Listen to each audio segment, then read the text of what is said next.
Good morning student. आज मैं आपको क्लास 10th होम साइंस का topic 3 source of family income पढ़ाऊंगी। मैंने अपने दो टॉपिक में आपको इसी चैप्टर का पढ़ाया था। दो टॉपिक, आय का अर्थ, परिभाषा और आय के भेद।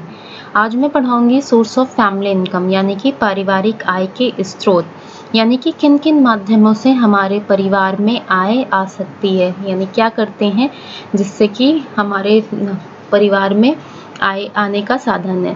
तो आइए देखते हैं पारिवारिक आय के स्रोत। सबसे पहले पारिवारिक आय के मुख्य स्रोतों का वर्णन निम्न प्रकार से है। सबसे पहला है परिवार के मुखिया तथा अन्य सदस्यों का वेतन। मैंने पहले ही बताया था कि आपके परिवार में जितने भी सदस्य रहते हैं उन सभी जो भी कमाते हैं, जो भी जिनका एक निश्चित समय पर वेतन आता हो या पैसा आता है आपके परिवार में, वो आपकी पारिवारिक आय कहलाती है। तो यहाँ पे पहला टॉपिक है परिवार के मुखिया तथा अन्य सदस्यों का वेतन, यानी क्या है इसमें। आइए देखते हैं। वेतन परिवार की आय का मुख्य स्रोत होता है। सरकारी या गैर सरकारी संस्था में स्थायी रूप से कार्य करने वाले व्यक्तियों को वेतन प्राप्त होता है। परिवार के मुखिया को प्रतिमाह एक निश्चित धनराशि वेतन के रूप में प्राप्त होती है।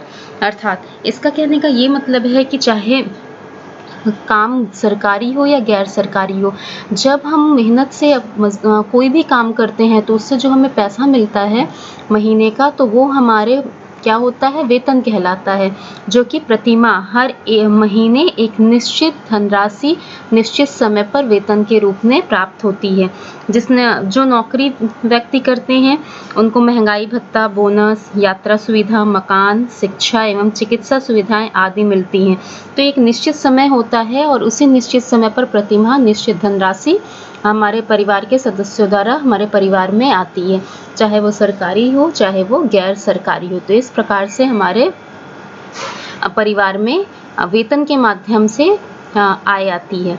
दूसरा है हमारा मजदूरी। मजदूरी का ये क्या है, आय का अन्य स्रोत क्या है, दैनिक मजदूरी भी है। शारीरिक श्रम या कार्यों के बदले मिलने वाली धनराशि को मजदूरी कहते हैं। मजदूरी प्रायः क्या होती है, दैनिक होती है। पहला हमारा वेतन था, जो कि हम सरकारी या गैर सरकारी संस्था में जब काम करते हैं तो उस काम करने के बदले हमें प्रतिमाह निश्चित समय पर निश्चित धनराशि हमें वेतन के रूप में प्राप्त होती है। पर मजदूरी क्या है, मजदूरी जो मेहनत से हम डेली शारीरिक श्रम करके जो मेहनत से हम डेली काम करते हैं रोज़ाना, उससे जो हमें पैसा मिलता है वो हमारी मजदूरी कहलाती है, और वो क्या होती है, दैनिक होती है। तो वो भी हमारे परिवार में आय आने का एक साधन, एक स्रोत होता है कि जो भी हम काम करके डेली जो पैसा कमाते हैं वो घर में आता है। तो मजदूरी के माध्यम से चाहे वो पुरुष हो, चाहे स्त्री हो, चाहे बच्चे, अपनी अपनी कार्य क्षमता के अपना जो भी जितना कर सकते हैं उनके अनुसार वो काम करते हैं और आय प्राप्त करते हैं, जो कि हमारे परिवार में आता है पैसा। फिर तीसरा आता है हमारा व्यवसाय। व्यवसाय में क्या होता है, परिवार के सदस्यों द्वारा किया जाने वाला किसी भी प्रकार का व्यवसाय भी पारिवारिक आय का स्रोत हो सकता है। परिवार के सदस्य यानी हमारे परिवार में जो भी लोग रहते हैं उनके द्वारा कोई भी व्यवसाय यानी कि बिजनेस कोई भी काम करते हैं, उससे जो भी पैसा हमारे परिवार में आएगा वो भी एक प्रकार का आय का स्रोत होता है। उसके माध्यम से भी हमारे परिवार में पैसा आता है। उदाहरण के तौर पे आइए देख लेते हैं क्या होता है। दुकानदारी, फैक्ट्री, कारखाना, डॉक्टर, वकील, लेखक, कलाकार आदि, यानी कि दो तरीके की आपका व्यापार हो सकता है। एक होता है इस जैसे कि आपका हुआ दुकानदारी, फैक्ट्री, कारखाना, थोक व्यापार।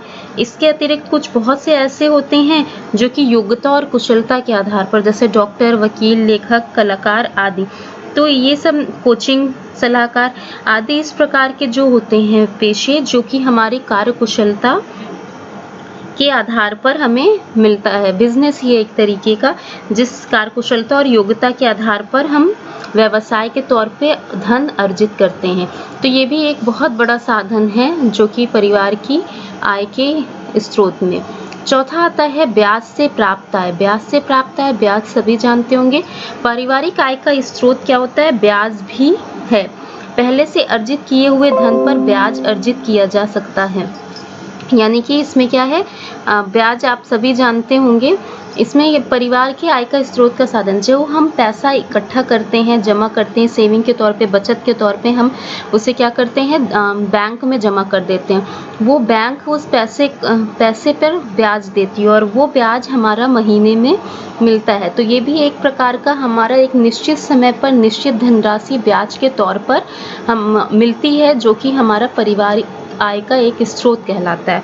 तो ये 4 हमारा पारिवारिक आय का स्रोत है। इसके आगे और भी हैं, 8 या 9 स्रोत हैं। तो आज के टॉपिक में इतना, नेक्स्ट टॉपिक में मैं इसी का आगे पढ़ाऊँगी पारिवारिक आय के स्रोत के बारे में, जो कि हम आप नेक्स्ट वीडियो में देखेंगे। आज के लिए इतना ही।